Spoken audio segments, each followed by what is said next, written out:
Salam sejahtera untuk kita semua, Bapak dan Ibu sekalian, para peserta Training Awareness K3 Rumah Sakit. Saya akan membacakan susunan agenda kita pada siang hari ini. Pertama adalah pembukaan, yang kedua menyanyikan lagu Indonesia Raya, yang ketiga pembacaan safety induction plus tata tertib, juga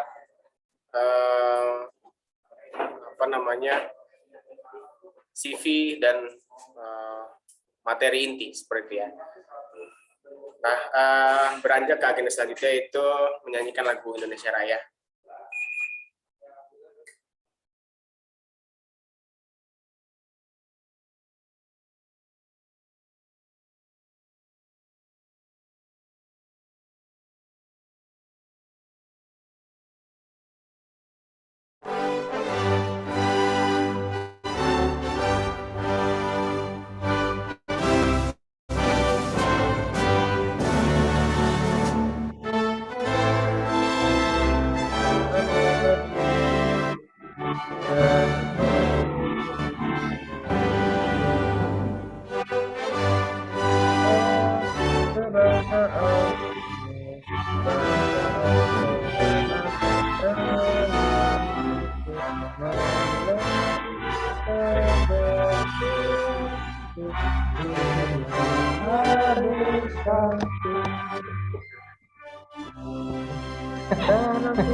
Baik, selanjutnya pembacaan safety induction sebelum kita memulai agenda kita. Untuk Bapak dan Ibu sekalian, inilah safety induction sebelum kita memulai. Pertama, kita sama-sama berdoa sebelum memulai aktivitas, terutama training online awareness K3 Rumah Sakit ini sesuai agama dengan kepercayaan masing-masing. Yang kedua, memposisikan diri senyaman mungkin. Ketiga, mengatur intensitas cahaya monitor supaya tidak cepat lelah. Dan keempat, jika berada di ruang tertutup dan mengikuti training online ini secara bersama-sama, jagalah jarak antar satu peserta dengan peserta yang lain supaya tidak menimbulkan feedback dalam speaker di monitor. Kemudian yang terakhir, melakukan peregangan secara berkala selama pelatihan berlangsung. Berikut.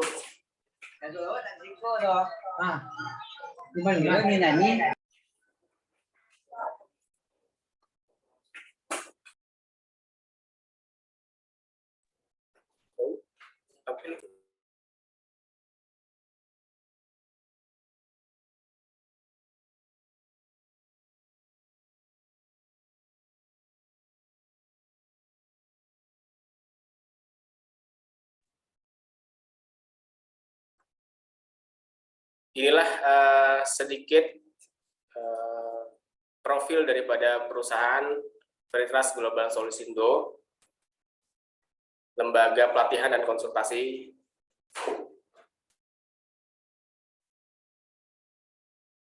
Bagaimana kami memiliki pengalaman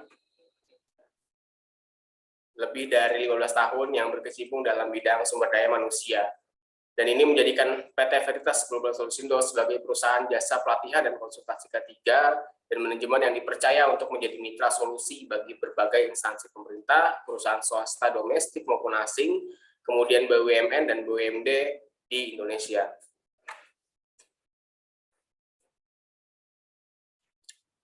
bisa dilihat bagaimana sedikit layang pandang daripada perusahaan kami, PT Veritas Global Solusindo.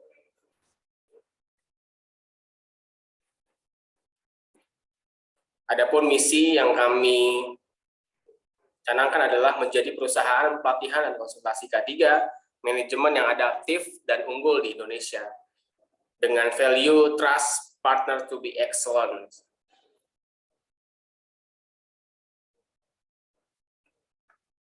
Beberapa program sertifikasi yang kami programkan diantaranya adalah sertifikasi Kemenaker Republik Indonesia dan sertifikasi BNSP.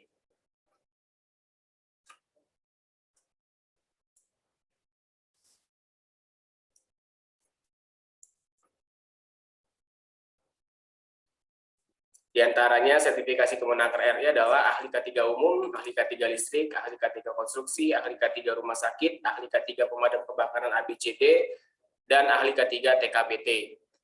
Adapun sertifikasi BNSP diantaranya ahli K3 umum, auditor internal SMK 3, pengawas K3 industri migas, sampai pada penanggung jawab operasional pengolahan air limbah. Ada beberapa produk pelatihan dan konsultasi di PT Veritas Global Solusindo, diantaranya ISO QHSE, kemudian Safety Leadership Development Program atau SLDR, sertifikat layak fungsi SLF, Kontraktor Safety Management System atau CSMS, dan Laboratory Safety Institute. Nah, ini program pelatihan kami ahli K3 umum sampai pada auditor internal SMK 3.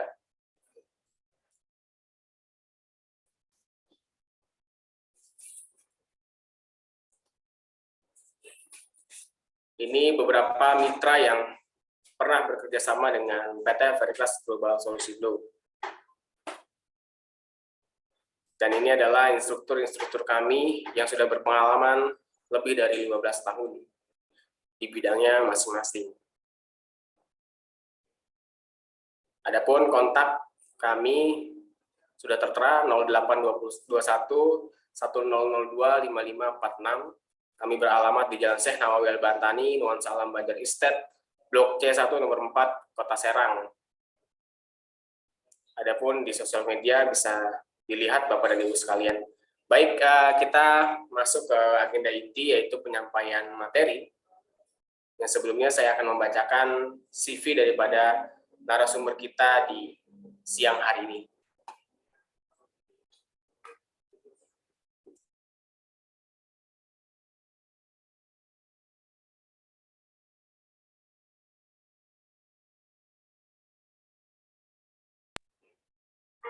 Beliau bernama Bambang Triwibowo SKM, alamat di Komplek Puri Kartika, Banjarsari, Cipocok Jaya, Kota Serang.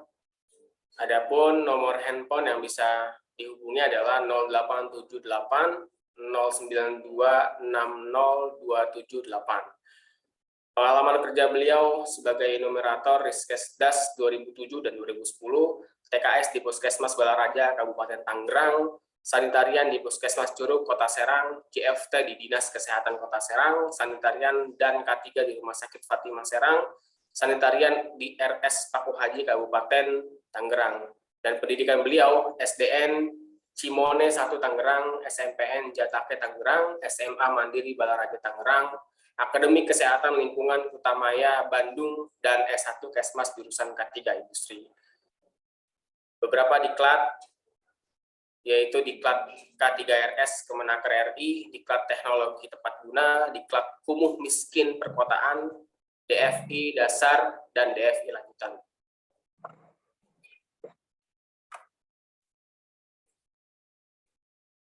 Nah, itu CV dari pemateri kita pada hari ini. Mungkin tanpa panjang lebar, kita panggil saja kepada Bapak Bambang, dipersilahkan.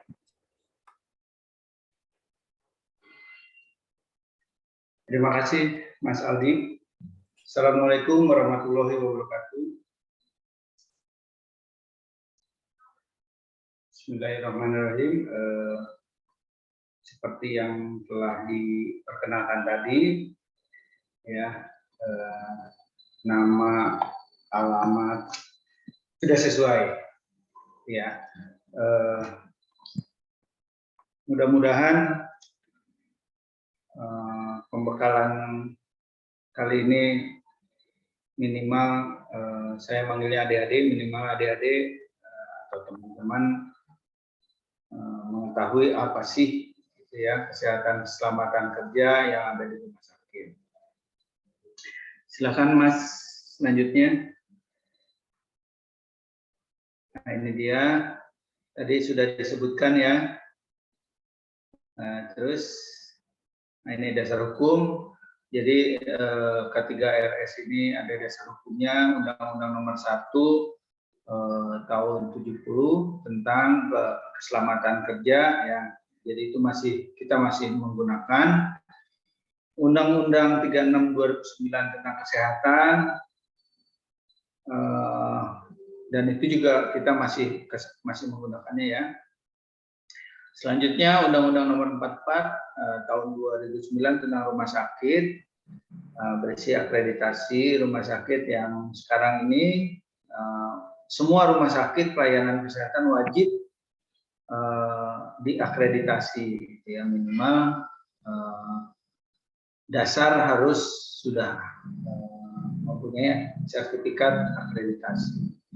Selanjutnya Undang-Undang Nomor 13 tahun 2003 tentang ketenagakerjaan, terus Permenaker Nomor 5 tahun 96 tentang SMK 3, Permenkes Nomor 432 Menkes tahun 2007 tentang pedoman manajemen K3 rumah sakit, Permenkes Nomor 432 tentang standar K3 rumah sakit. Jadi kita K3-nya itu lebih ke rumah sakitnya, lebih ke kesehatannya. Silakan lanjut, Mas Aldi. Mohon maaf nanti ada sesi tanya jawab atau boleh di tengah-tengah atau seperti apa? Boleh Pak di tengah-tengah, bagaimana narasumber? Oke. Jadi para peserta silahkan untuk bertanya di tengah atau langsung di chat bisa ya di bawah ya.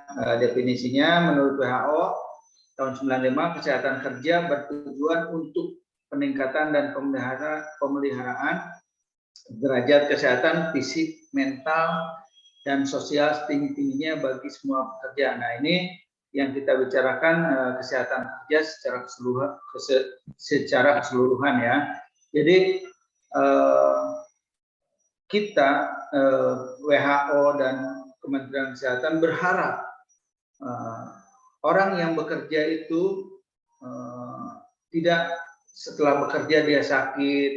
Nah, di dalam bekerja dia tetap produktif, jangan sampai pada saat dia bekerja ada kecelakaan kerja.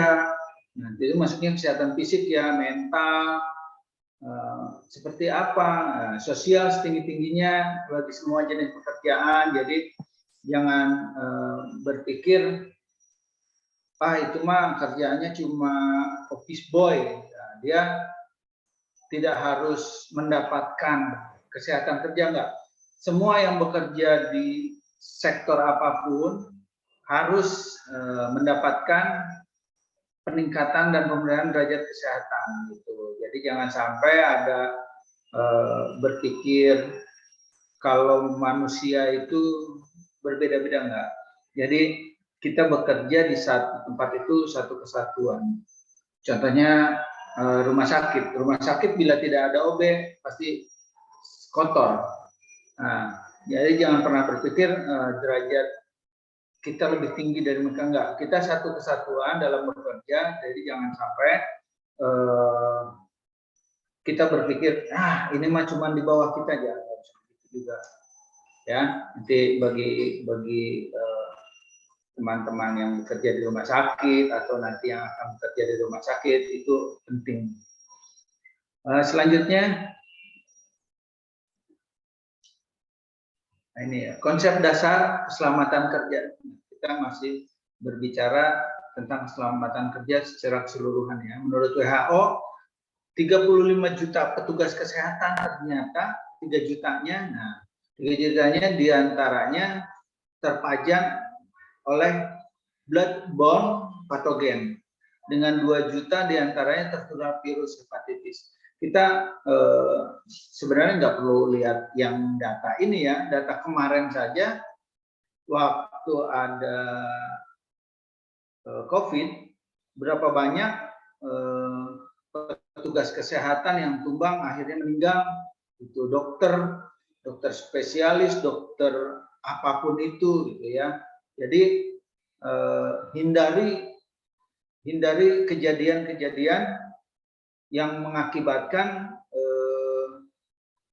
kematian, kecelakaan kerja itu, ya, yang seperti itu. Nah, untuk di kesehatan itu penting sekali karena di kesehatan itu banyak faktor yang menimbulkan kita terpajang, terkena, ya, terkena virus atau penyakit yang lainnya. Nah, kemarin ini data WHO masih membicarakan tentang HIV. Ternyata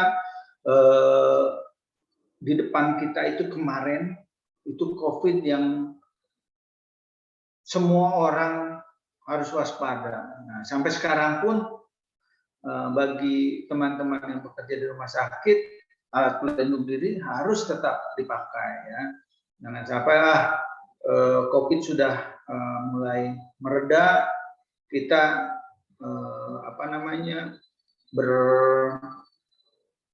ber-APD gitu ya, memakai APD juga ikut, udah tenang aja, tidak seperti itu ya.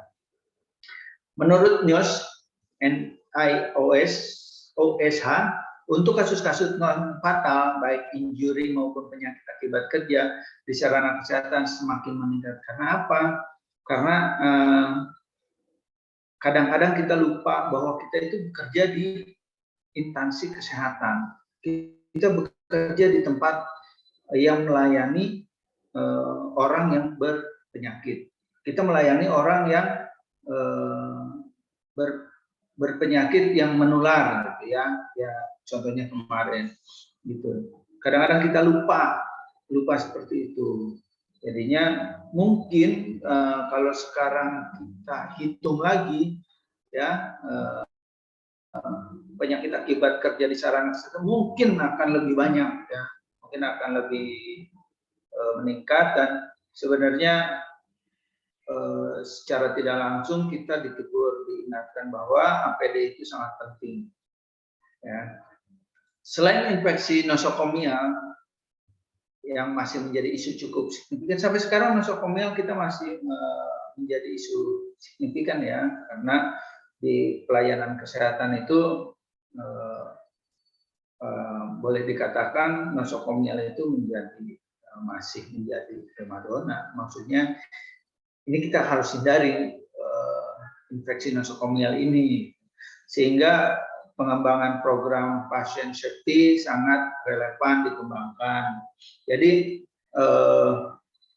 konsep dasar kesehatan keselamatan kerja ini sebenarnya keselamatan itu buat siapa aja, dari mulai pengunjung, dari mulai petugas kesehatan, dari mulai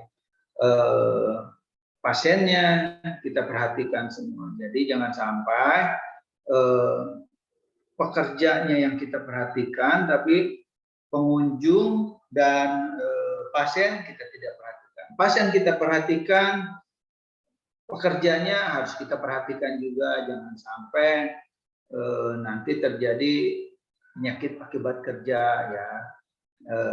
Masih banyak biasanya yang sudah itu bidan itu kalau menolong persalinan dia agak membungkuk, jadi rata-rata LBP ya, low back pain, penyakitnya itu sakit pinggang karena dia sering membungkuk dan stresnya itu tinggi, harus menolong orang, sama seperti pada saat di rumah sakit medis, orang-orang medis itu stressingnya lebih tinggi karena dia gimana caranya pasien tertolong, gimana caranya jangan sampai ada pasien yang tidak tertolong. Masih kedengaran nggak? Masalahnya nggak stabil nih internetnya nih. Mudah-mudahan kedengaran ya. Nanti kalau nggak kedengaran silahkan di chat aja, kasih tahu kita. Ya, silahkan selanjutnya. Next.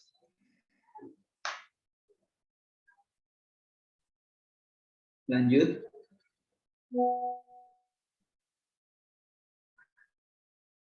Mas Aldi. Nah, ini dia. Teori keselamatan dan kesehatan kerja. Ya. Teorinya yaitu konsep pertama dulu itu K3 pertama dimulai di Amerika tahun 1911. Oh, siap. Oke. 1911 di mana K3 sama sekali tidak memperhatikan keselamatan dan kesehatan para pekerja. Ya dulu yang penting orang bekerja mendapatkan uang gitu ya. Jadi belum memikirkan keselamatan kerja, apa aja yang harus diperlukan, penyakit akibat kerja apa aja gitu. Pada tahun 1931 A.W. Hendrik mengeluarkan suatu konsep yang dikenal dengan teori domino. Ya, teori domino itu kecelakaan dapat terjadi karena adanya kekurangan dalam lingkungan kerja atau kesalahan tenaga kerja. Ya, jadi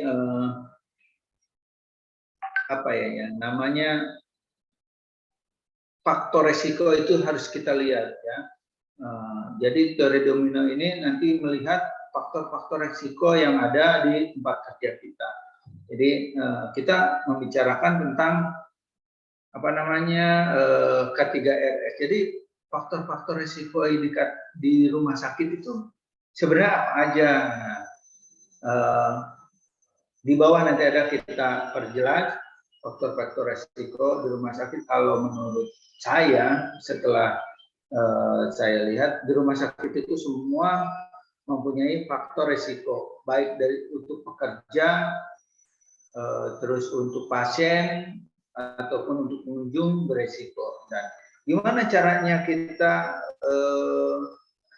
mengurangi resiko itu, mengurangi faktor-faktor resiko yang ada, ya, dengan menggunakan APD, dengan menggunakan rambu-rambu yang harus diperhatikan oleh pengunjung, pasien, itu. Dalam perkembangannya konsep ini mengenal kondisi tidak aman, ya, unsafe condition, ya, yang tidak akan aman. Nah, seperti tadi faktor-faktor resiko itu apa? Kira-kira faktor resiko ini masih bisa dihandle, masih bisa kita menggunakan APD, menggunakan petunjuk-petunjuk. Tapi pada saat itu tidak aman dan tidak bisa, kita harus melakukan perubahan konstruksi, pemindahan alat, ya, yang seperti itu.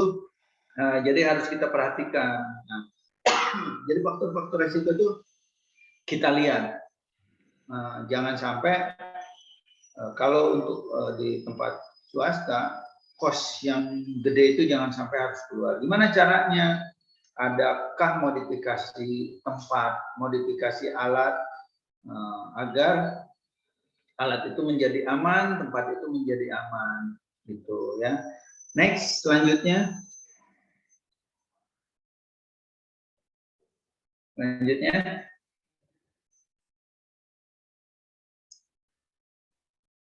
Ada lagi? Oke.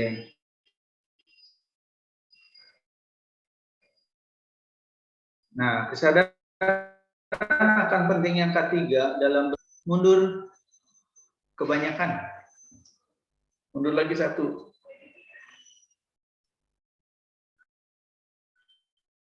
Bisa mundur Mas siapa? Asrul. Bisa. Nah, ini. Kesadaran lewat. Nah, oke. Pajuin lagi. Terus satu lagi, internet kurang stabil ya. Oke, cukup. Kesadaran akan pentingnya K3 dalam bentuk manajemen yang sistematis. Selanjutnya muncul kebijaksanaan dari perusahaan untuk menerapkan satu sistem manajemen K3 untuk mengelola K3. Jadi biasanya ada komite K3 ya.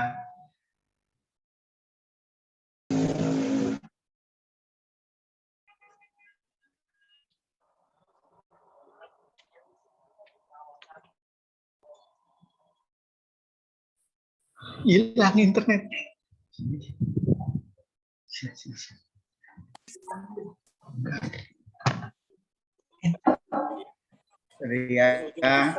Tadi ininya sinyal di sini jelek ya. Kita lanjutkan kembali.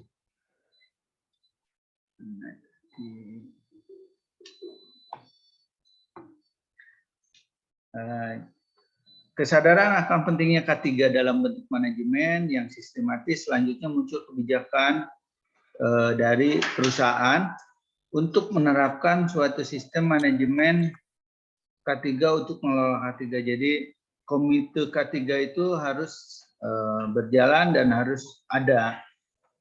Karena jangan sampai pekerja itu tidak tidak terlindungi. Selanjutnya, ini pengelolaan K3 dengan penerapan sistem manajemen K3 sudah menjadi bagian dari persyaratan. Jadi K3 itu sudah menjadi persyaratan yang wajib untuk setiap industri, ya. Nah, setiap industri itu menerapkan zero accident. Jangan sampai ada accident. Jadi pada saat dia ada kecelakaan kerja, sanksinya akan berat karena dia tidak menerapkan konsep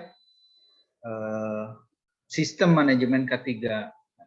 Jadi tolong perhatikan nanti pada saat kita bekerja, tidak harus di tempat tidak harus di rumah sakit, di tempat umum, di industri-industri, itu konsep K3 itu harus tetap diterapkan.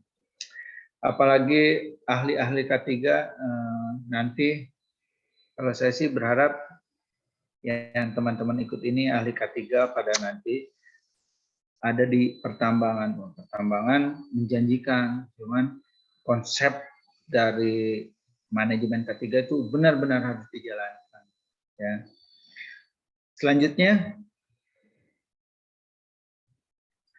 pentingnya sistem manajemen keselamatan dan kesehatan kerja.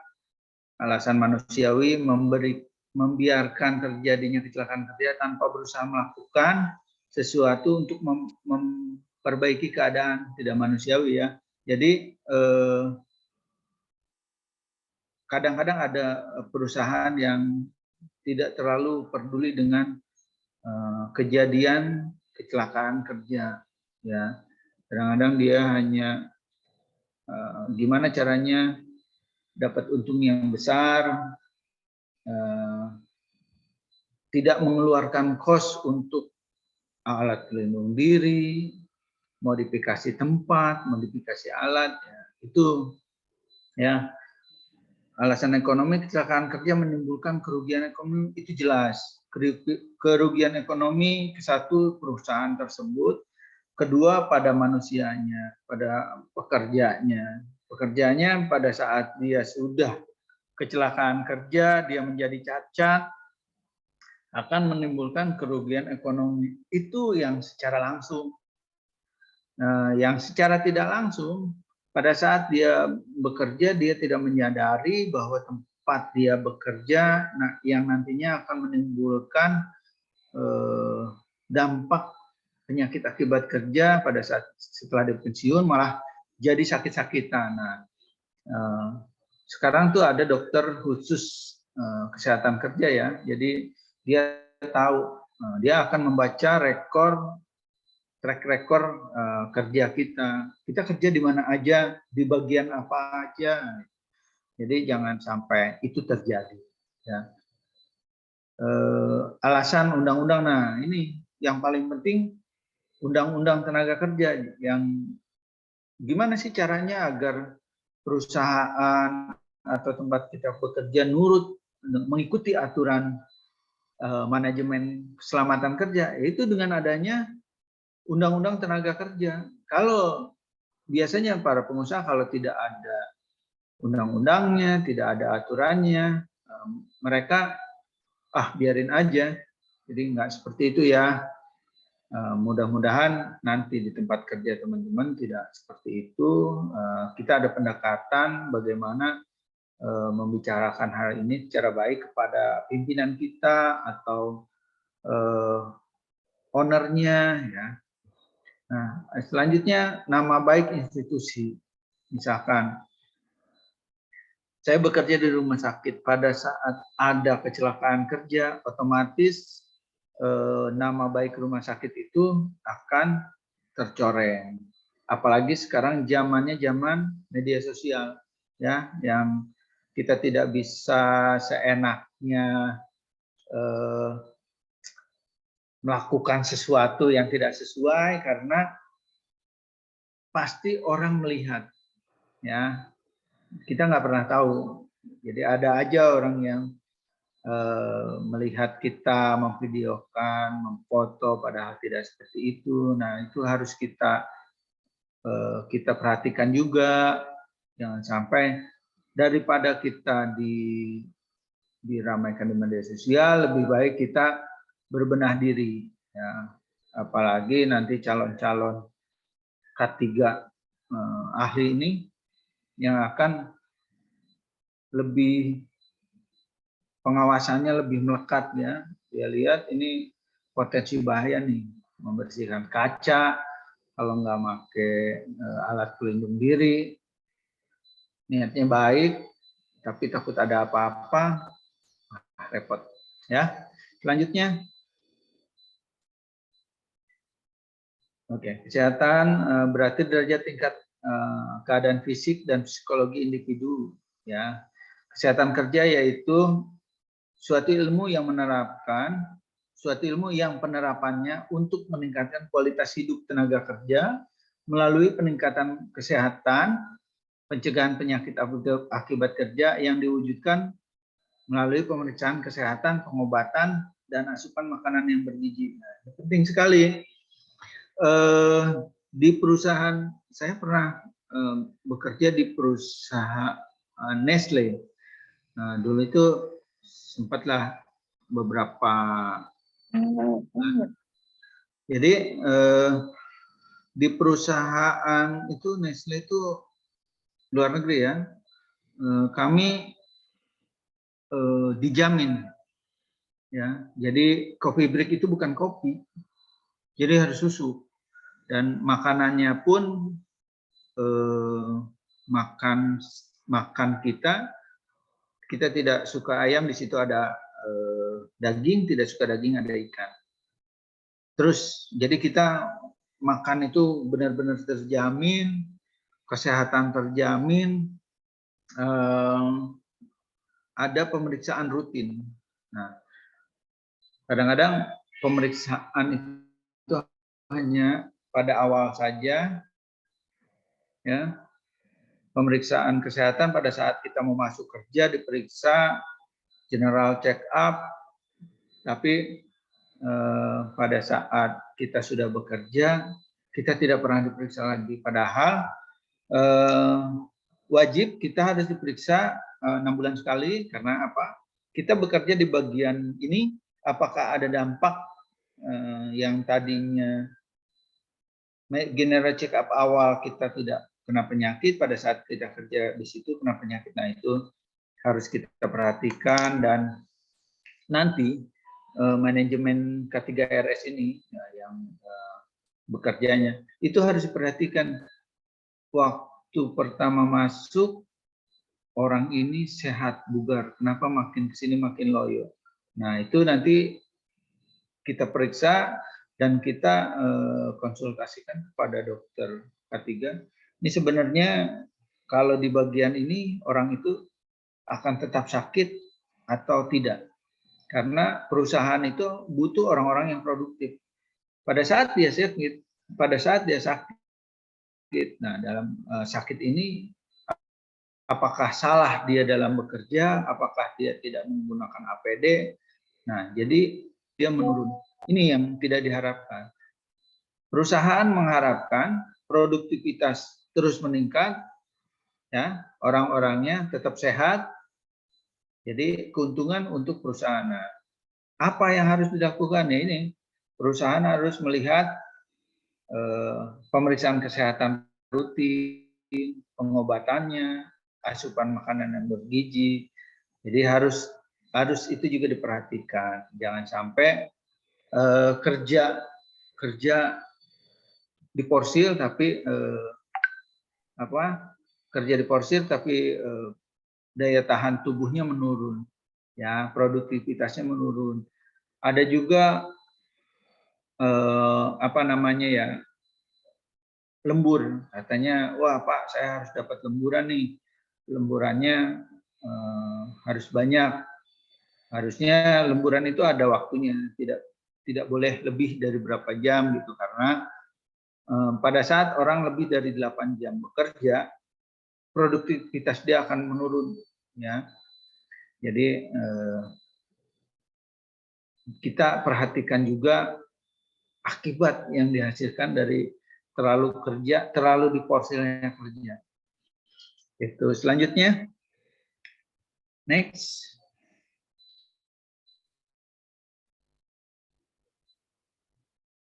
Ini ya. Keselamatan kerja adalah sarana utama untuk pencegahan kecelakaan, cacat, kematian sebagai akibat kecelakaan kerja atau keadaan terhindar dari bahaya. Ya. Jadi melakukan suatu bahaya kerja. Jadi penting untuk kita melihat faktor-faktor apa saja yang mengakibatkan kecelakaan kerja, yang bisa mengakibatkan cacat maupun pada intinya menyebabkan kematian, ya. Ada di satu tempat kerja dia udah oke, safety, tapi dia tertimbun material, ya. Material nggak seberapa, cuman benang, tapi karena dia tertimbun, orang nggak ada yang tahu. Nah, itu faktor-faktor seperti itu ya, jangan sampai hal-hal kecil ini menyebabkan kematian. Nah, keselamatan safety meliputi pengendalian kerugian dari kecelakaan, ya, control of accident loss. Jangan sampai ada kecelakaan menimbulkan kerugian yang besar yang tadi saya ceritakan dengan adanya dia kecelakaan kerja, produktivitas jadi menurun, produksi jadi menurun. Ini kita masih membicarakan tentang K3, ya. Kemampuan untuk mengidentifikasi dan menghilangkan resiko yang tidak bisa diterima. Nah, ini dia. Kita harus tahu, oh ini bekerja di sini resikonya ini, harus diapain nih? Harus pakai APD atau alatnya dimodifikasi agar bekerjanya itu lebih aman. Jadi itu yang harus kita perhatikan, ya. Selanjutnya, oke. Jadi apa K3? Nah, K3 ini adalah kesehatan dan keselamatan kerja, adalah upaya untuk memberikan jaminan keselamatan, meningkatkan derajat kesehatan pada pekerja, buruh dengan cara pencegahan kecelakaan dan penyakit akibat kerja, pengendalian bahaya di tempat kerja, promosi kesehatan, pengobatan, rehabilitasi. Nah, ini yang pengendalian bahaya tadi telah kita bicarakan. Promosi kesehatan. Promosi kesehatan itu apa? Nah, kita ada banner-banner, ada pemberitahuan-pemberitahuan kalau bekerja itu harus menggunakan APD, harus sesuai dengan aturan. Nah, pengobatan dan rehabilitasi. Nah, misalkan pengobatan dia sempat kecelakaan kerja, rehabilitasi ya, tapi masih diperlukan. Nah, gimana caranya orang ini masih bisa dipekerjakan, jangan sampai pada saat dia cacat atau kecelakaan kerja dia sudah tidak digunakan lagi. Jangan sampai seperti itu. Mereka harus tetap dipekerjakan, tetapi seperti apa pekerjaannya yang sesuai dengan apa yang bisa dia lakukan. Ya, menurut American Society of Safety and Engineering, K3 diartikan sebagai bidang kegiatan yang ditujukan untuk mencegah semua jenis kecelakaan, ya. Harus kita garis bawahi, mencegah semua jenis kecelakaan yang ada kaitannya dengan lingkungan dan situasi kerja, ya. Jadi faktor risiko tadi, ya. Jadi poin pentingnya sebenarnya faktor risiko itu harus kita perhatikan, ya. Jangan sampai ada kecelakaan yang ada kaitannya di lingkungan tempat kita bekerja. Selanjutnya, oke. Norma dan sasaran K3. Dalam K3 ada 3 norma yang harus dipahami. Aturan berkaitan dengan keselamatan dan kesehatan kerja diterapkan untuk melindungi tenaga kerja, resiko kecelakaan dan penyakit akibat kerja. Nah, ini yang harus dipahami kita, jangan sampai 3 norma ini tidak dilaksanakan, ya. Sasaran dan tujuannya itu menjamin keselamatan operator dan orang lain. Operator itu kitanya sendiri sebagai pekerja dan orang lain. Ya, kalau di rumah sakit pengunjung atau pasien. Terus menjamin penggunaan peralatan aman dioperasikan. Yang tadi pada saat alat itu tidak aman, dimodifikasi gimana caranya bisa menjadi aman. Menjamin proses produksi aman dan lancar. Ya. Dengan adanya kita bekerja dengan baik, peralatannya bisa dioperasikan dengan baik, jadi produksi menjadi aman dan lancar. Produktivitas meningkat. Misalkan kalau di pabrik itu biasanya ada targetnya 1000, dapatnya 1100, berarti produktivitas produksi aman dan lancar. Ya. Selanjutnya, oke. Program kita mulai masuk ke program kesehatan keselamatan kerja di rumah sakit. Tadi kita K3 secara keseluruhan. Program kesehatan keselamatan kerja di rumah sakit, satu yaitu pengembangan kebijakan kesehatan dan keselamatan kerja di rumah sakit. Jadi dengan adanya akreditasi ini, rumah sakit mempunyai aturan-aturan, ya, kebijakan-kebijakan yang harus kita laksanakan, SOP, kebijakan rumah sakit tentang keselamatan kerja, yaitu yang menggodok nanti komite K3RS-nya. Ya. Pembudayaan perilaku kesehatan dan keselamatan kerja di rumah sakit, ya. Yang tadinya pekerja itu malas memakai APD, nah, kita harus budayakan.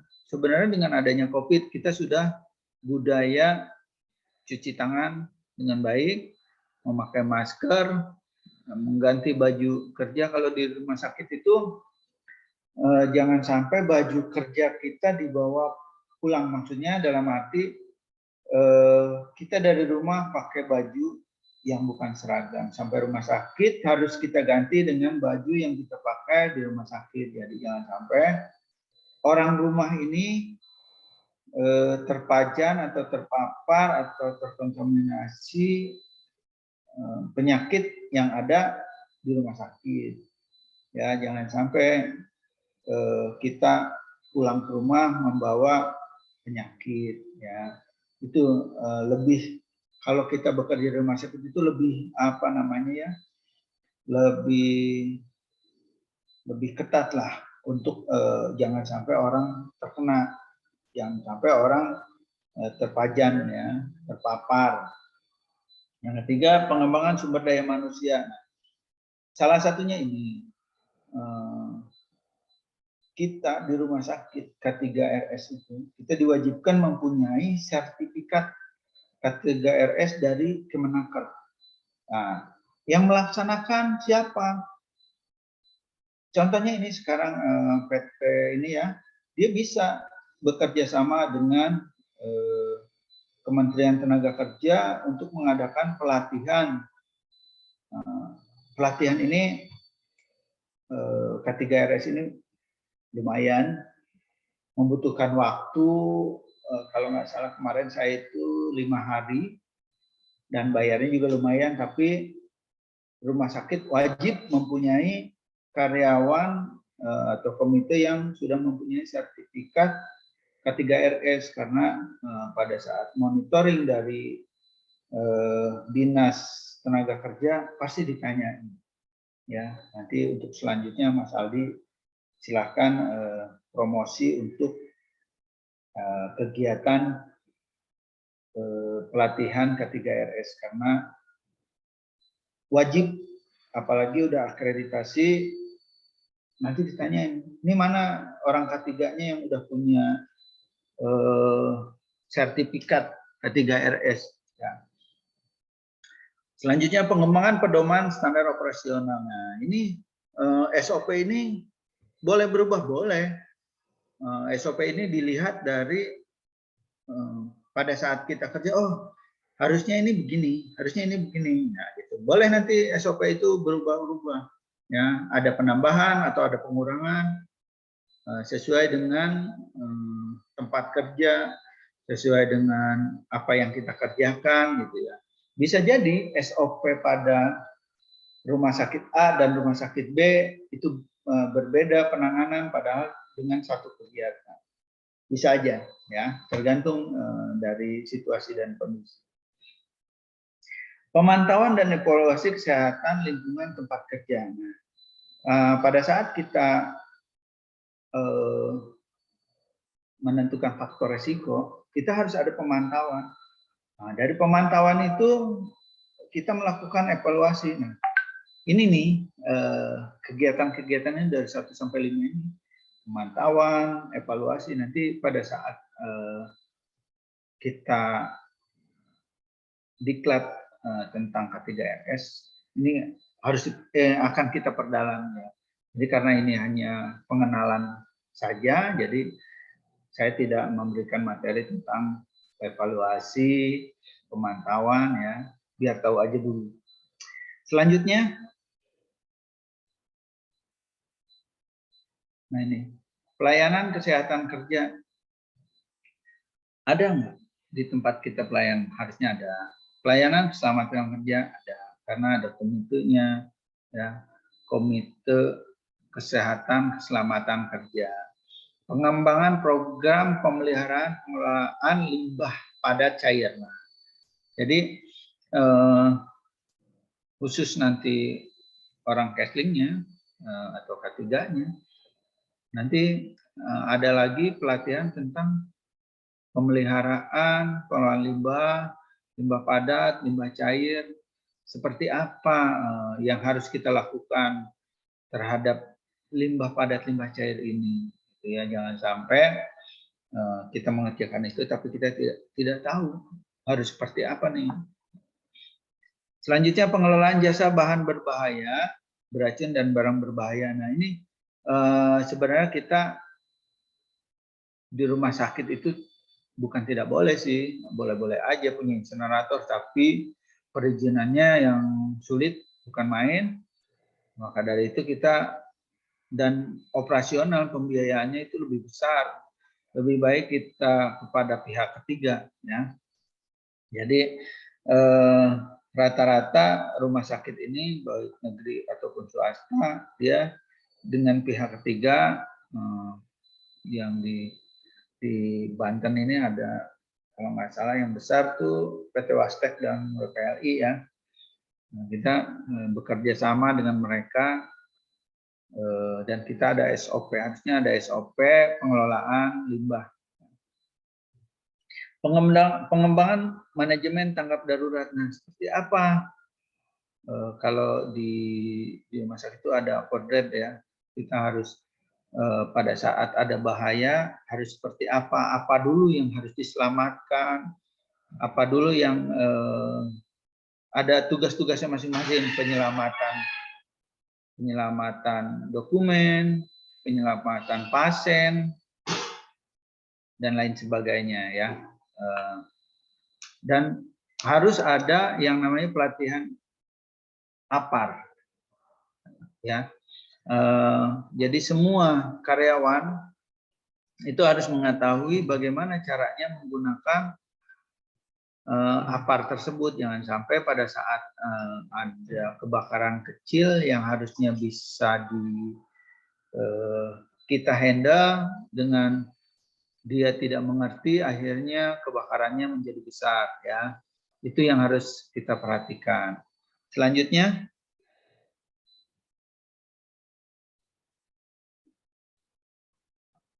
nah ini upaya untuk memberikan jaminan kesehatan dan keselamatan kerja. Untuk memberikan jaminan keselamatan dan meningkatkan derajat kesehatan, ya udah ya, tadi kita sudah bicarakan. Selanjutnya, nah ini standar pelayanan K3 di rumah sakit. Nah, ini standar pelayanan tadi kita masuk ke pasal 23 Undang-Undang Kesehatan Nomor 36 tahun 2009 dan Peraturan Menteri Tenaga Kerja Transmigrasi Nomor 3 Men 82 tentang pelayanan kesehatan kerja ya. Melakukan pemeriksaan kesehatan sebelum kerja bagi pekerja. Nah, itu yang telah tadi kita bicarakan. Tadinya dia tidak sakit, ini pada saat dia bekerja memegang kegiatan ini menjadi sakit. Nah, itu kita harus mengevaluasi, menindaklanjuti kenapa ini bisa anak ini atau orang ini menjadi sakit. Ya, tadinya nggak sakit pada saat masuk. Kenapa pada saat dia sudah bekerja 6 bulan jadi sakit-sakitan, sering izin. Itu berarti ada sesuatu nih, ada sesuatu yang salah di tempat tersebut. Melakukan pendidikan dan penyuluhan atau pelatihan tentang kesehatan kerja. Kita seperti tadi, karyawan ini atau pekerja harus kita harus kita berikan pendidikan dan penyuluhan. Jadi bisa aja yang tadinya tahu keselamatan kerja, lama-lama mulai, wah saya malas menggunakan APD karena ribet. Nah, itu jadi pengawasannya itu harus benar-benar ya. Melakukan pemeriksaan berkala dan pemeriksaan khusus sesuai dengan pajanan di rumah sakit. Pemeriksaan berkala yaitu 6 bulan sekali. Pada saat dia dalam sebulan sekali kena penyakit, nah ini harus ada pemeriksaan khusus. Harus diperiksa apakah dilakukan ronsen atau pengambilan sampel darah, ya. Jadi jangan sampai ini mah penyakit biasa, batuk-batuk kecil, padahal batuknya terus-terusan dan yang tadinya tidak batuk-batuk menjadi batuk. Nah, itu harus diperiksa. Jadi harus aware, kita harus peduli juga gitu, dengan ini ada yang tidak beres nih, gitu ya. Selanjutnya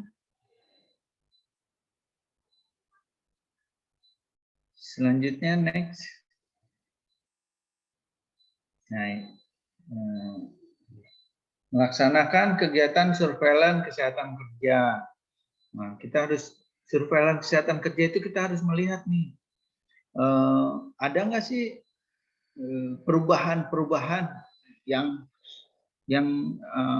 biasanya orang ini tidak batuk menjadi batuk, itu harus kita lihat. Yang biasanya orang ini nggak gatal-gatal jadi gatal-gatal. Nah, itu dilihatnya dari kita melihat laporan kunjungan karyawan ya, kunjungan pasien dia berobat, kita lihat kunjungannya apa sih sebenarnya yang terjadi, apa sih kenapa dia sering-sering berobat, itu bisa terlihat dengan kita mengetahui keluhannya apa aja, apa yang harus dilakukan. Jangan-jangan tempat kita bekerja ini tidak safety, tidak aman, menimbulkan penyakit, ya.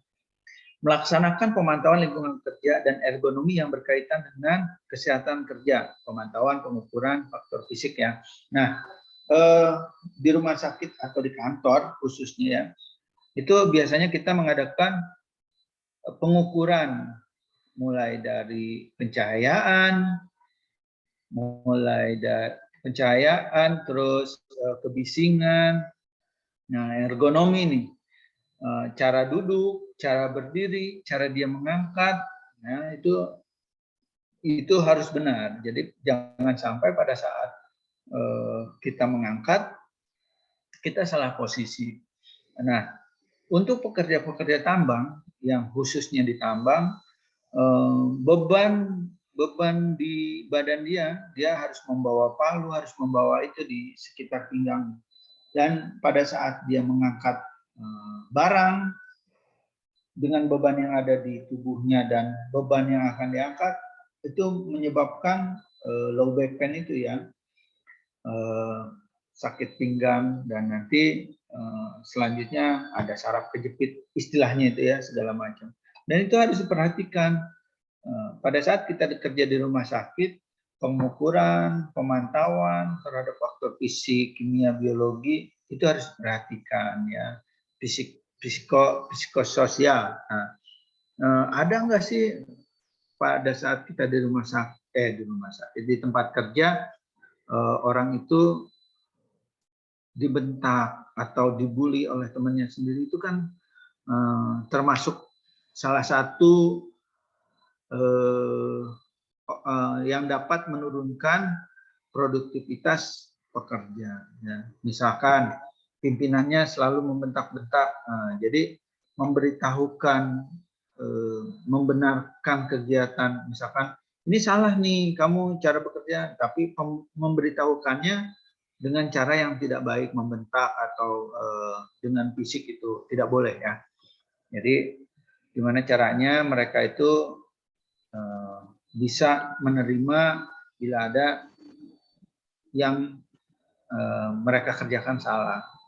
Nah, selanjutnya membuat evaluasi pencatatan pelaporan kegiatan kesehatan kerja yang disampaikan kepada direktur rumah sakit dan unit teknis. Nah, setelah kita melakukan pemantauan, pengukuran, nah kita membuat evaluasi, dicatat dan dilaporkan kepada pimpinan kita, dari mulai kasih kita, kabitnya, sampai ke direktur. Jadi usahakan mereka mengetahui faktor-faktor yang menyebabkan terjadinya penurunan kualitas kerja. Ya, selanjutnya.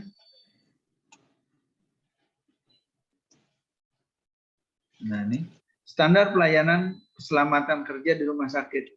1, pembinaan dan pengawasan keamanan sarana, prasarana, dan peralatan kesehatan. Jadi sebenarnya program K3 ini bukan hanya untuk orang-orang K3. Jadi untuk semua karyawan dia harus bisa ikut mengawasi keamanan prasarana, sarana, peralatan kesehatan. Jadi bukan karyawan pekerja K3-nya aja yang ini, jadi harus semua ikut berperan serta. Pembinaan dan pengawasan atau penyesuaian peralatan kerja terhadap pekerjanya. Penyesuaian peralatan kerja terhadap pekerja. Nah, yang seperti tadi bilang, orang ini jangan bawa alat terlalu besar di alat-alat pekerjaan dia di pinggang atau di mana, karena akan menyebabkan gampang atau mudah terjadinya LBP, low back pain itu. Ya, jadi harus disesuaikan alat-alatnya. Jangan sampai peralatan itu jadi menyebabkan kecelakaan kerja. Ya. Pembinaan dan pengawasan terhadap lingkungan kerja. Jadi setelah kita membina, kita awasi lingkungan kerja kita, ini sebenarnya sudah sesuai belum? Nah, kita usahakan dengan laporan tadi kepada pimpinan kita, lingkungan kerja kita menjadi aman. Pembinaan dan pengawasan terhadap sanitasi air. Nah, di rumah sakit itu ada pemeriksaan air, dari air bersih, air minum, sampai air limbah diperiksa.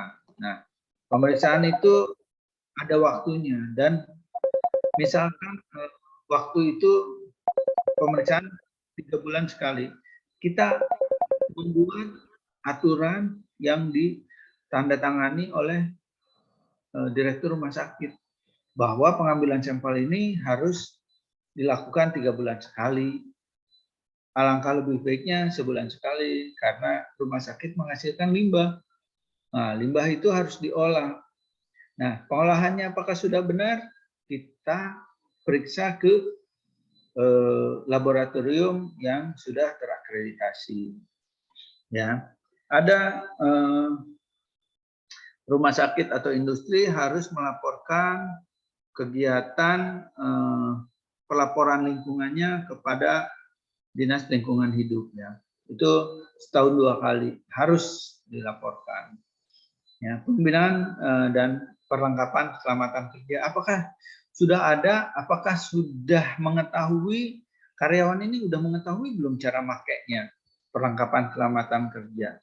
Sudah tahu belum cara pada saat ada kecelakaan? Sudah pernah ada pembinaan atau pelatihan belum? Nah, itu harus kita perhatikan juga. Nah, ini pelatihan dan penyuluhan keselamatan kerja untuk semua pekerja, ya.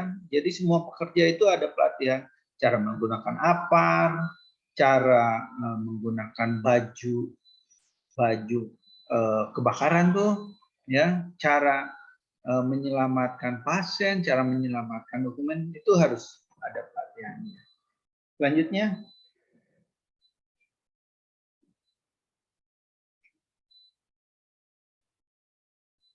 oke, pengelolaan jasa dan barang berbahaya. Ini mulai, ya. Rumah sakit harus melakukan seleksi rekanan berdasarkan barang yang diperlukan. Rekanan yang akan diseleksi diminta memberikan proposal berikut komponen profil, ya.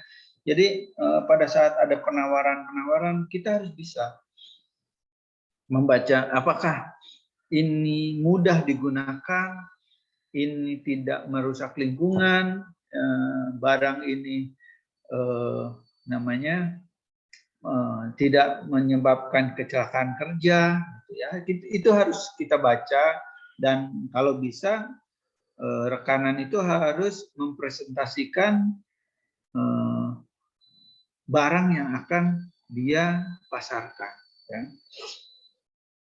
Selanjutnya ada pengendalian barang berbahaya dan beracun, bahan berbahaya dan beracun, ada B3, ya. Pengendalian operasional, pengendalian organisasi administrasi, inspeksi dan pemeliharaan sarana, prosedur dan proses kerja yang aman. Jadi jangan sampai kita membeli alat itu tidak ada purna jualnya. Jadi alat rusak mereka tidak mau datang, dia hanya menjual gitu, ya. Jadi kalau bisa purna jual gimana? Apakah bila ada kerusakan Anda mau datang? Kalau enggak, ya udah, jangan kita teruskan, toh masih ada vendor-vendor lain, masih ada rekanan lain yang bisa kita kerjasama, ya. Selanjutnya,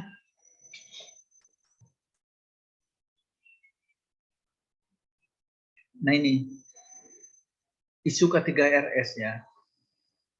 Tadi kita sudah bicarakan sedikit keselamatan pasien dan pengunjung, jangan sampai pasien kita nih selamat, tapi pasien tidak selamat, pengunjung tidak selamat. Dalam arti pada saat dia datang ke situ, dia sehat, pulang harus sehat. Kalau pasien dia sakit, pulang harus sehat. Jadi ada kode-kode tertentu, pasien ini diberikan kode bahwa dia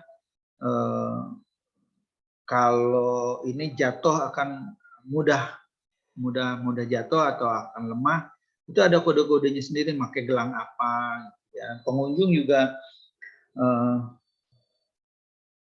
juga harus safety juga ya, jangan kita yang safety, pasien harus safety, pengunjung harus safety. Terus keselamatan dan kesehatan petugas wajib, ya. Keselamatan dan kesehatan petugasnya itu wajib harus, ya. Karena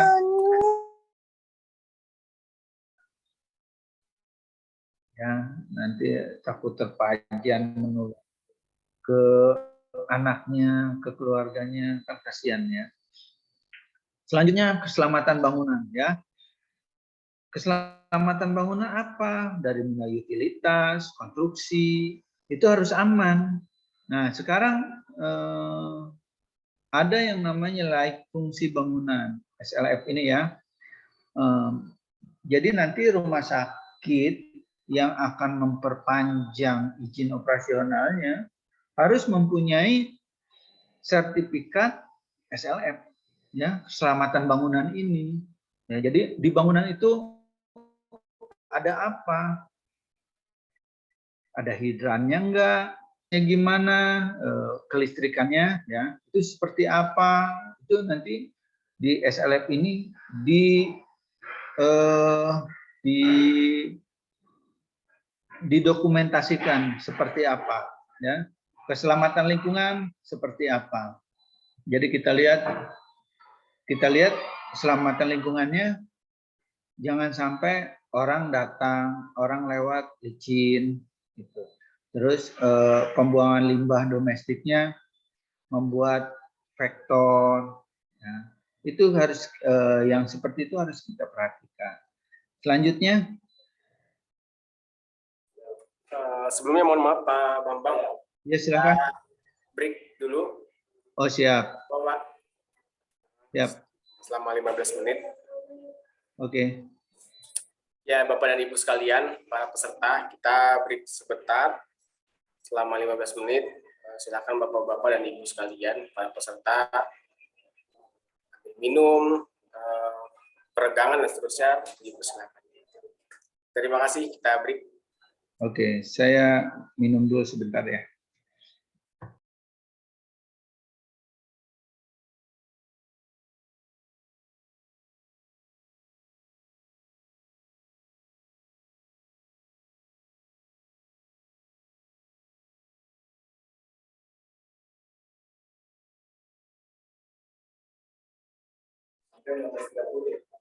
Kembali ke ruangan Zoom 14.50, Bapak dan Ibu sekalian.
Bapak dan Ibu sekalian para peserta, kita kembali melanjutkan untuk pemaparan materi dari Pak Bambang Triwibowo. Mungkin pada Pak Bambang dipersilahkan. Oke, terima kasih Mas Aldi. Selanjutnya,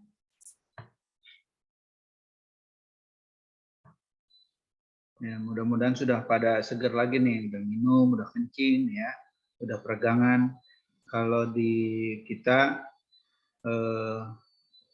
setiap berapa menit gitu kita harus ada peregangan, dan ini juga terima kasih Mas Aldi ya, teman-teman dikasih waktu untuk peregangan, waktu untuk minum ya. Oke, selanjutnya keselamatan dan kesehatan petugas. Ya, petugas kesehatan, pemeriksaan kesehatan sebelum bekerja. Nah, kita harus ada bukti bahwa pekerja itu sudah dilakukan pemeriksaan kesehatan. Ya. Selanjutnya pemeriksaan kesehatan berkala, yaitu 6 bulan sekali. Ya, kita harus periksa minimal 1 tahun sekali, cuman lebih baiknya setahun 2 kali. Pemeriksaan kesehatan khusus. Kenapa harus pemeriksaan kesehatan khusus? Nah, pada saat pekerja tersebut mengalami gangguan kesehatan terus-menerus, maka harus dilakukan pemeriksaan khusus. Ya. Jadi jangan sampai karyawan atau pekerja petugas kesehatan itu harusnya dia sehat malah sakit karena lupa. Harusnya ada pemeriksaan berkala, tidak dilakukan. Ya. Tahu-tahu sering sakit-sakitan. Selanjutnya, nah ini keselamatan pasien tadi, keselamatan petugas kesehatan, sekarang keselamatan pasien. Suatu proses pelayanan pasien yang aman terdiri dari asesmen risiko, ya. Yang tadi saya bilang. Nah, tadi itu kepada pekerja. Nah, sekarang asesmennya terhadap pasien. Nah, pasien harus seperti apa lingkungan itu agar pasien aman. Karena kalau pasien itu biasanya lemes ya. Nah, biasanya rumah sakit itu ada pegangan untuk pasien di kamar mandi, ada besi untuk menyangga, besi untuk alat untuk impusan ya, nyangkutin impusannya. Nah, identifikasi dan manajemen risiko. Nah, kita mengidentifikasi nih dan harus seperti apa. Nah, ini ada di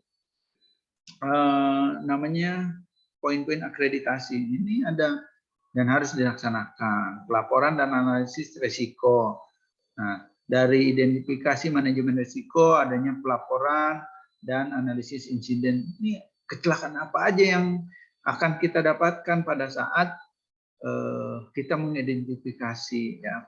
Nah, selanjutnya dari pelaporan dan analisis kita lakukan tindak lanjut dan solusi untuk meminimalkan timbulnya resiko ya. Nah, sampai pasien datang harusnya dia sehat, dia terjatuh malah tidak aman tuh rumah sakit. Ya, jangan sampai seperti itu. Selanjutnya, nah ini tujuan ketiga RS ya adalah terciptanya cara kerja. Cara kerja ini untuk para pekerja ya. Cara kerjanya seperti apa? Pemakaian APD-nya seperti apa? Ya. Terus lingkungan kerja yang sehat, aman dan nyaman. Nah, itu yang wajib. Kalau kita bekerja di tempat lingkungannya tidak sehat, tidak aman, tidak nyaman, kayaknya mending cari tempat lain dah. Gitu ya. Tapi kewajiban kita yang membuat lingkungan kerja sehat, aman, dalam rangka meningkatkan derajat kesehatan karyawan. Nah, kita sendiri yang harus melaksanakan itu, menjaga lingkungan menjadi sehat, aman, ya, meningkatkan derajat kesehatan karyawan. Selanjutnya, ini prinsip ketiga RS bagi rumah sakit nih, meningkatkan mutu pelayanan, jelas, ya. Pada saat rumah sakit itu mengikuti aturan dari K3, dia akan meningkatkan mutu pelayanan rumah sakit. Selanjutnya mempertahankan kelangsungan operasional rumah sakit, jelas juga. Jadi mempertahankan kelangsungan itu banyak orang-orang yang tergantung dari rumah sakit itu, seperti karyawan, ya, keluarganya. Pada saat operasional rumah sakit itu berjalan dengan baik, banyak yang tergantung gitu di situ, ya. Meningkatkan citra rumah sakit. Nah, di rumah sakit ini mah kita kalau berobat tempatnya bersih, wangi, tidak bau orang sakit. Nah itu, ya, pentingnya itu. Jadi mungkin dulu orang berpikir rumah sakit itu tempatnya kotor, bau, tapi sekarang rumah sakit itu berlomba-lomba untuk meningkatkan mutu pelayanan. Banyak sekarang rumah sakit yang modelnya kayak hotel, ya.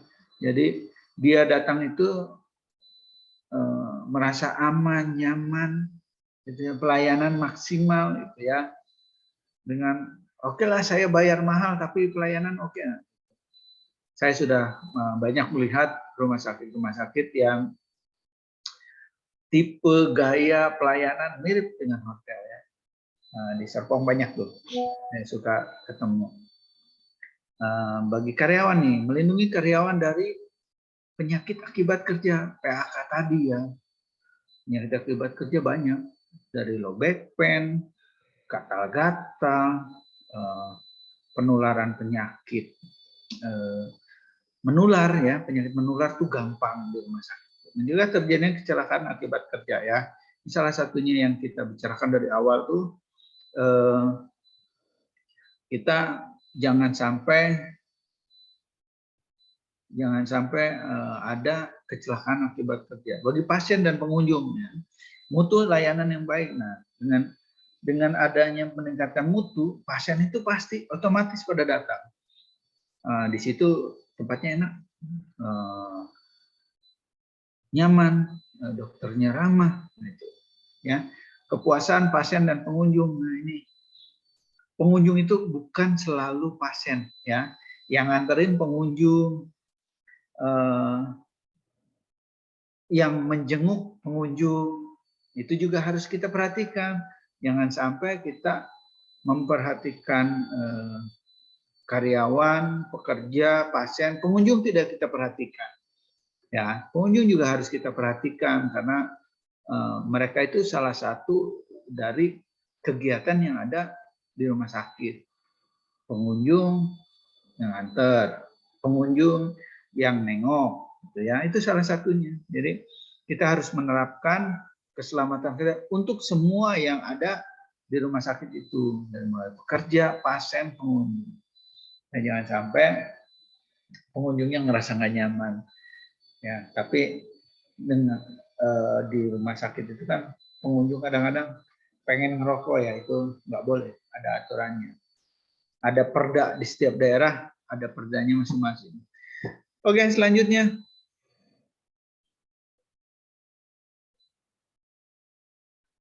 Nah, ini prinsip dasar penerapan sistem manajemen K3. Ya, peningkatan berkelanjutan, penetapan kebijakan, kita merencanakan penerapan K3, pengukuran dan evaluasi, peninjauan ulang dan peningkatan K3. Nah, prinsip dasar ini akan dikupas banyak pada saat nanti pelatihan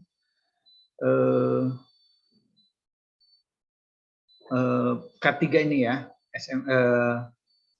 sistem manajemen K3. Nah, di sini ada pertanyaan nih, apa-apa bagus.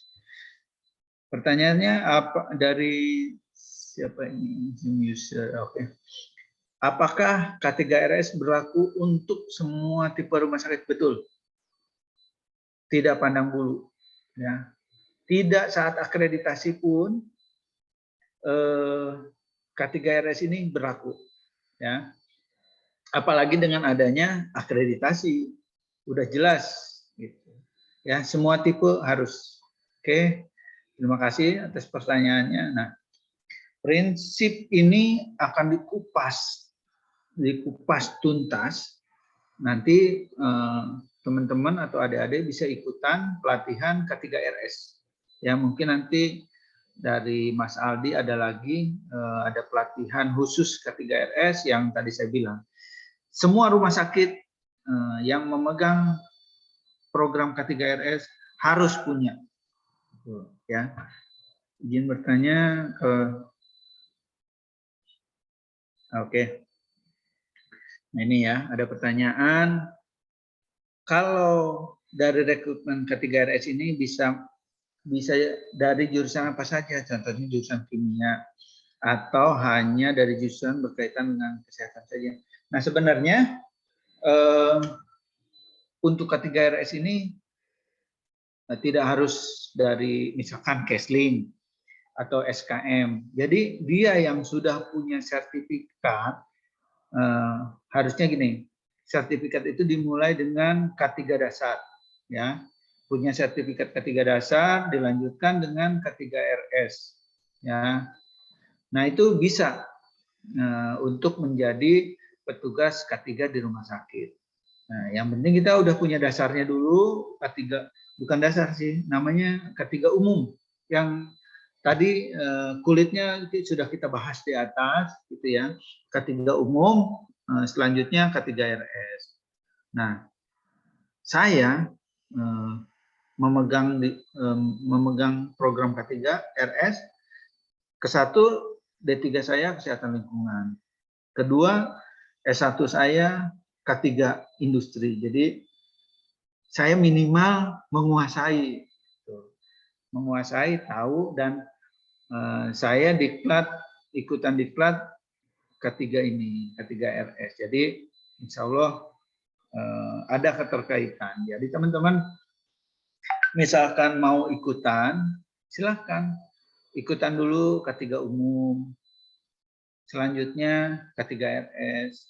Bisa jadi dari K3 umum udah dapat kerja di tambang atau di pabrik, bisa aja. Ya, untuk K3 ini sebenarnya potensi untuk kita bekerja lebih besar, ya, karena tidak harus kita bekerja di rumah sakit, ada di industri-industri. Kalau saya sih lebih senang ke tambang, ya. Tambang itu lebih menjanjikan. Mereka itu lebih nurut, ya, lebih mengikuti aturan. Oke, selanjutnya, next. Nah, ini faktor-faktor yang mempengaruhi kesehatan tenaga kerja, ya. Ini umum lagi, itu fisik, kimia, biologi, psikologi, kapasitas kerja. Nah, itu yang tadi, keterampilan, kesegaran jasmani dan rohani, status kesehatan gizi, usia, jenis kelamin, ukuran tubuh. Nah, kita ke lingkungan kerja, jadi faktor-faktor yang mempengaruhi itu ada fisik, ya. Jadi tempatnya panas, tidak nyaman, itu salah satunya. Terus kimia, di sini bau, jadi bau menyengat, kurang enak. Itu biologi, kita gampang gatal-gatal, batuk. Nah, selanjutnya ergonomi, cara mengangkat, cara duduk itu termasuk, ya. Salah cara mengangkat beban, psikologi, nah, itu akan mempengaruhi kesehatan kerja. Nah, kapasitas kerja, keterampilan, kita tidak bisa komputer tapi ditaruh di komputer, ya mungkin nantinya mempengaruhi itu. Kita nggak tahu caranya. Kesegaran jasmani dan rohani, jangan sampai keterbelakangan mental ikut bekerja di situ, dia mempengaruhi teman kerja. Status kesehatan atau gizi, ya, dia sakit-sakitan kerja di situ harus sembuh dulu. Usia, yakin kalau sudah di atas 40 udah mulai produktivitasnya menurun, biasanya jarang ada yang menerima, ya. Jenis kelamin, dibutuhkan laki-laki yang daftar perempuan, yang mengerjakan perempuan. Ukuran tubuh yang harusnya dia tinggi, dia lebih rendah tapi nggak nyampe gitu ya untuk melakukan itu. Beban kerja fisik ya, beban yang terlalu banyak kerjanya itu tidak baik juga. Mental under pressure ya, jadi kita di bawah tekanan kerjanya itu nggak baik juga. Oke, selanjutnya belum ada pertanyaan lagi ya, kita terusin lagi. Terus selanjutnya irama sikardiana ini adanya di SMK 3 nanti ya. Terus aja nggak apa-apa. Jadi siang malam itu dia beda. Makanya produksi siang sama malam itu nggak harus sama. Jadi kalau malam target 500, siang bisa 1000. Tuh. Oke, terus ini sama selanjutnya. Nah ini identifikasi potensi bahaya nah yang tadi ya. Kita harus mengidentifikasi nih bahaya potensial fisik, bising. Adanya di mana lokasinya? PSRS, di laundry, dapur, CSSD ini yang rumah sakit ya. Terus pekerja yang paling beresiko ya yaitu yang di PSRS itu, di laundry, dapur ya, gedung genset. Kalau di rumah sakit genset dipakai pada saat mati lampu aja sih. IPAL juga bising nggak terlalu karena blower itu nyala pada saat dia ada waktunya ya.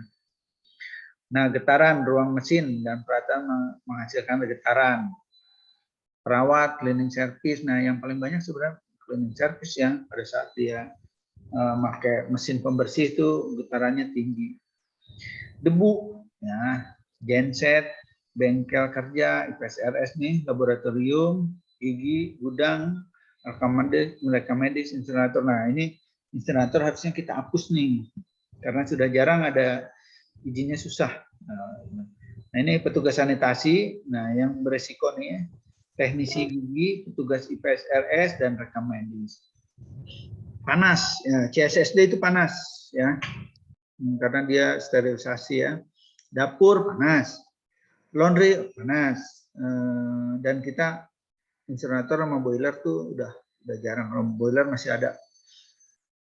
Pekerja dapur, pekerja laundry, petugas sanitasi, dan IPSRS nah, kalau panas nih. Terus ada radiasi bagian X-ray. OKA itu bagian ruang operasi ya, yang menggunakan exam, yang menggunakan CM, ruang fisioterapi, unit gigi ya. Nah ini paling berisiko ini ada ahli radiologi, radioterapis, radiografer, ahli fisioterapi. Memang betul ya karena dia harus pakai alat pelindung diri yang terbuat dari apa ya, lupa saya namanya, metal itu ya. Terus selanjutnya sambil tanya nggak apa-apa. Oke. Nah ini identifikasi tadi fisik, sekarang kimia, desinfektan semua area, semua petugas kebersihan, perawat ya, nah, dia harus diberitahu. Nah nanti petugas K3 ini harus memberikan penyuluhan kepada petugas kebersihan. Biasanya mereka pengepelan itu ya nggak boleh diperet pakai tangan ya, dia pakai alat harus meret langsung di embernya. Ya. Sitotoksis, farmasi, tempat pembuangan limbah, bangsal. Nah ini benar. Nah, itu petugas farmasi, perawat, petugas pengumpul sampah. Ya, sitotoksis, mudah-mudahan nggak ada. Tapi farmasi itu kalau ada barang yang sudah ada keluarsa, biasanya ikut di limbah B3 ya. Formaldehyde, laboratorium, kamar mayat, gudang farmasi. Kalau ada jenazahnya ya, pakai itu apa namanya, pengawet mayat yang suka dipakai di makanan. Metil, amalgam, untuk gigi. Biasanya tapi sekarang sudah tidak pakai, kalau nggak salah amalgam ya. Solvent, laboratorium, bengkel kerja, semua area rumah sakit, teknisi, laboratorium, petugas pembersih. Itu potensi-potensi bahaya itu ada fisik, ada kimia, ada biologi. Nah, di sini gas anestesi, ya, ruang operasi, ruang pemulihan, RR, dokter gigi, perawat, dokter bedah, perawat anestesi ya. Selanjutnya, ini dampak kimia ya, dia apa namanya, tangannya itu melotok-melotok ya, kakinya. Terus nah makanya kenapa harus pakai enskun, sepatu boot atau sepatu safety itu ya, jangan sampai mereka itu terpajan ya. Nih biologi, nah ya harusnya saya lupa, harusnya ada COVID juga ya, AIDS, hepatitis, IGD, kamar operasi, ruang pemeriksaan gigi, laboratorium deh, yang penyakit-penyakit yang mudah menular ya. Makanya dokter, perawat, APD-nya itu benar-benar harus tertutup ya. Wajar ya, karena dia ngobatin orang, dia juga harus jaga dirinya ya. Sitomegalovirus ya, ruang pembidana, ruang anak. Ini perawat, dokter yang bekerja di bagian ibu dan anak biasa, rubella di ruang ibu dan anak, TBC. Nah, dia memang harus dipisah tempat berdahaknya.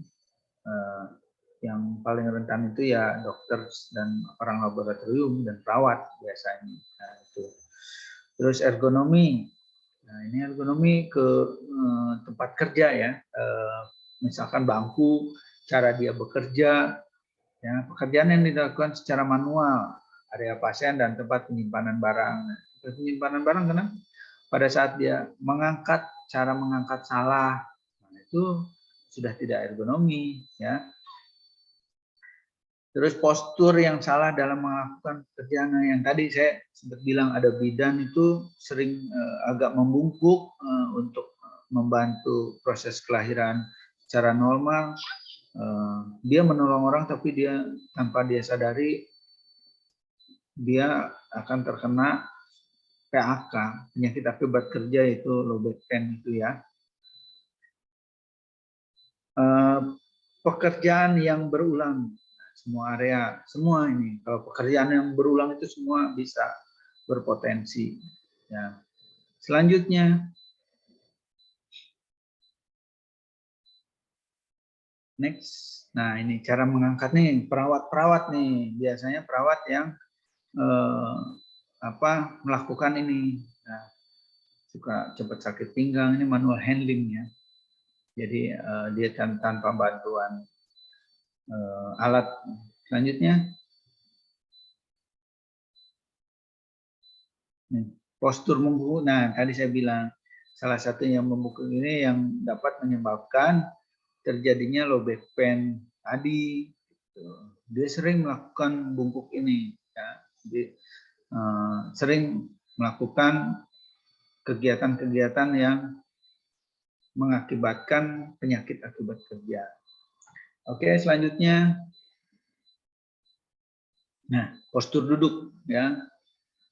Kita mencari postur enak, padahal duduknya itu tidak enak, tidak nyaman gitu ya. Mudah lelah, sakit pinggang, pulang naik motor, terasa banget deh. Ya. Selanjutnya, nah ini dia mekanisme kerja pelaksanaan K3 nanti. Jadi ada komite K3 RS. Nah ini dia pimpinan, terus sekretaris, anggota, rumusan pemecahan masalah, komunikasi rekomendasi pada direktur. Jadi komite itu nanti melihat apakah tempat kerja ini baik atau tidak, dan dilanjutkan dengan rekomendasi kepada pimpinan, yaitu direktur rumah sakit. Selanjutnya, nanti kalau pengen lebih mendalam dengan komite ini, nanti ada pelatihannya ya Mas Aldi. Nanti silakan buka dah pelatihannya. Selanjutnya, kecelakaan kerja adalah kejadian yang tidak terduga, tidak diharapkan. Biasanya kecelakaan menyebabkan kerugian material, penderitaan yang paling ringan sampai kepada yang paling berat, yaitu kematian. Ya. Kecelakaan di laboratorium dapat berbentuk dua jenis, kecelakaan medis jika yang menjadi korban pasien, kecelakaan kerja jika yang menjadi korban petugas laboratorium itu sendiri. Terus, nah ini pekerjaan kompleks ya, ruang OK itu nggak bisa dilakukan sendiri karena di ruang OK itu taruhannya nyawa. Selanjutnya, ini dia pemakaian APD ya. Ini yang kiri ini, kenapa dia tidak memakai APD ya? Harusnya, apalagi laboratorium. Nah, tolong ingatkan bahwa di laboratorium itu penyakitnya lebih kompleks, ibaratnya biang penyakit ada di situ. Selanjutnya,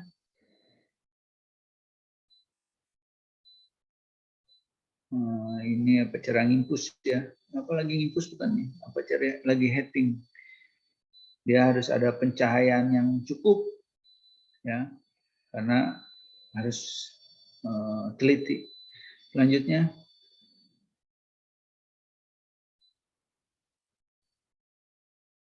kegiatan menyuntik ambil darahnya. Itu kalau kita salah kan resikonya ada dua, kepada pasien dan kepada petugas. Dan hasilnya ya, nanti tidak sama hasilnya, tidak seperti yang kita inginkan. Selanjutnya,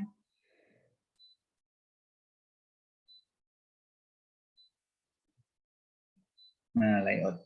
Ini layout laboratorium ini, orang laboratorium. Selanjutnya, next. Nah, pengendalian infeksi nosokomial pada pasien dan pekerja. Nah, pemakaian alat pelindung diri, cuci tangan dengan baik, gitu ya, dengan desinfektan. Terus selanjutnya,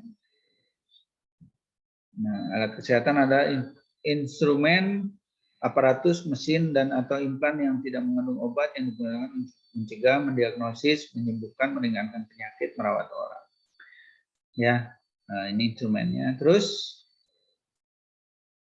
ini alat kesehatannya, ini tabung oksigen ya. Selanjutnya, nah, ini tensi, tempat segala macam. Kalau di rumah sakit pasti lihat. Terus, beberapa sarana keselamatan kerja yang perlu diawasi antara lain bejana, tekanan uap kita udah nggak ada, jarang pakai, penangkal petir. Nah itu nanti ada di SAF, sistem pemadam kebakaran, sistem jaringan gas, medis ada. Sarana tersebut perlu mendapatkan pemeliharaan, pengawasan sehingga aman dalam pengoperasiannya. Terus penangkal petir ya, nanti teman-teman K3RS di rumah sakit atau di apa, kita harus punya sertifikat penangkal petir. Nah, kalau nggak salah 2 tahun sekali dah harus diperiksa. Ya, terus selanjutnya, nah, alat pelindung diri. Nah, udah jelas kalau di ruang OK ya. Terus, nah ini kita ada sedikit mencerahkan kebakaran. Kebakaran terjadi apabila terdapat 3 unsur bersama. Unsur-unsur tersebut adalah oksigen, panas, dan bahan yang mudah terbakar. Bahan yang mudah terbakar di rumah sakit antara lain etil eter, etil oksid, dan etil alkohol. Dia gampang terbakar. Sebagaimana tempat layanan umum perlu disediakan peralatan pemadam kebakaran, mulai dari APAR, hidran, jalur evakuasi yang perlu dipasang. Jadi di rumah sakit itu harus ada jalur evakuasi, harus ada APAR, asap, ya. Terus selanjutnya, nah ini, ya.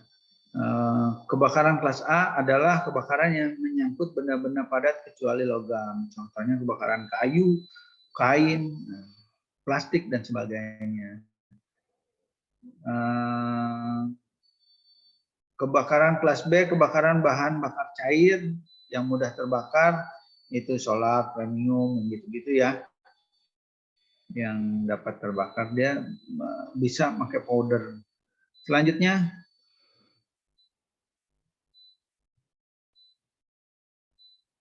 kelas C,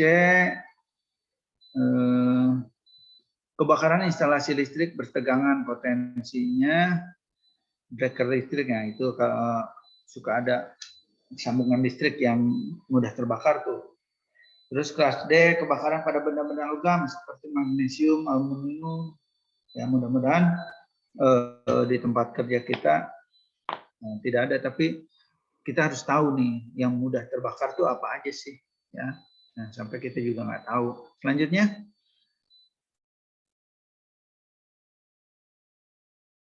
next. Oke, ada kelas K segala nih, kebakaran disebabkan oleh bahan akibat konsentrasi lemak yang tinggi. Kebakaran jenis ini banyak terjadi di dapur, api yang dipul dapat dikategorikan kelas B. Jadi lemak ini sebenarnya jarang sih. Kita jarang ketemu kebakaran akibat lemak. Ini kebakaran disebabkan oleh hubungan arus pendek pada peralatan elektronik. Nah, ini yang harus kita perhatikan. Dan dia harus dengan pemadaman menggunakan kimia kering, dry powder. Ya. Ada dua macam, jadi kita jangan sampai salah. Untuk dry powder ditaruh di dapur, untuk yang basah ditaruh di kantor, nggak bisa ya. Selanjutnya, terus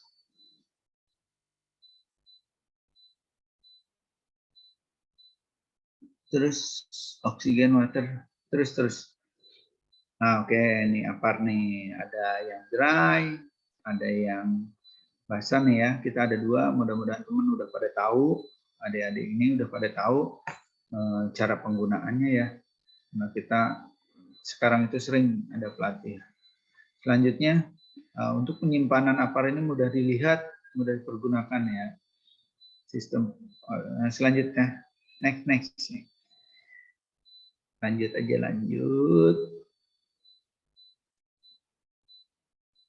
Terus, nah ini kegawat daruratan. Kegawat daruratan merupakan suatu kejadian yang dapat menimbulkan kematian atau luka serius bagi pekerja, pengunjung, ataupun masyarakat. Masyarakat itu masyarakat sekitar ya, atau dapat menutup kegiatan usaha, mengganggu operasional yang menyebabkan kerusakan fisik lingkungan, ataupun mengancam finansial dan citra rumah sakit. Ya, jangan sampai operasional kita itu merusak citra rumah sakit itu sendiri dan menyebabkan kerusakan pada lingkungan. Sistem tanggap darurat rumah sakit. Ya, seperti apa yang code red tadi, code blue, gitu ya. Selanjutnya, nah ini denah evakuasi ini harus ada di setiap ruangan. Ya. Kita ada di mana nih? Harus kemana? Itu nanti titik kumpulnya di mana? Itu harus kita tahu. Jadi masyarakat, orang-orang yang ada di situ tahu harus lari kemana. Jadi nanti ada bacaan jalur evakuasi yang dapat menyala pada saat gelap. Tuh, biasanya warna hijau. Selanjutnya, nah ini tunjuk evakuasi itu, exit. Kita harus kemana nih? Tadi pada saat kita lihat denahnya itu kita harus ke kiri. Nah ini ada Tuh, kita harus kemana, harus melihat apa, harus mengikuti apa, tuh ya. Terus selanjutnya, nah ini kesiapsiagaan tanggap darurat. Nah, harus dikaji dulu kajian darurat, rencana operasional tanggap darurat, pemulihan, rehabilitasi, pembangunan kembali, mencegah, mitigasi. Nah, kita harus yang harus kita laksanakan yang penting itu pada saat pencegahan dan mitigasi, ya. Jangan sampai sudah terjadi kita baru memikirkan mitigasi dan pencegahan.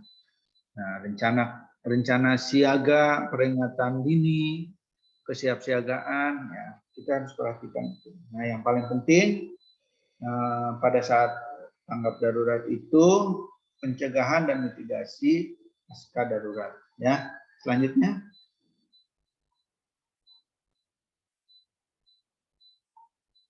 Nah, ternyata sudah sampai penutup. Penutup yaitu SMK K3RS lingkungan kerja aman, sehat dan nyaman baik bagi karyawan, pasien, pengunjung atau masyarakat di sekitar rumah sakit.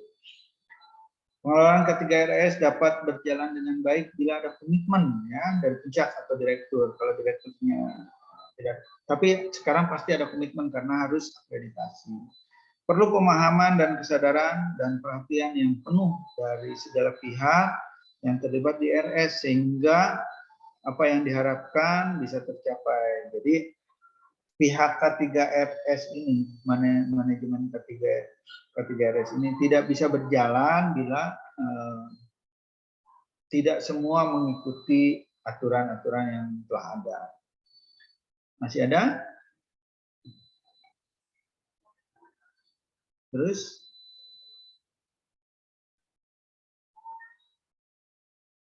Ada enggak? Selanjutnya. Sambil ini ada pertanyaan enggak? Siap tidak.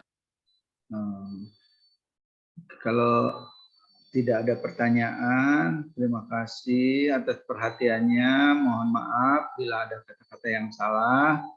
Wassalamualaikum warahmatullahi wabarakatuh. Kami kembalikan kepada Mas Aldi, silahkan. Terima kasih. Waalaikumsalam warahmatullahi wabarakatuh. Terima kasih Bapak Bambang Triwibowo sudah menyampaikan materinya berkaitan dengan awareness K3 rumah sakit ya.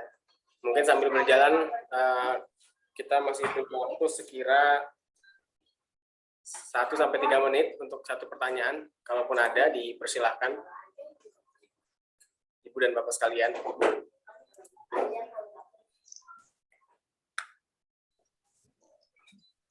Silakan kalau ada pertanyaan. Ada?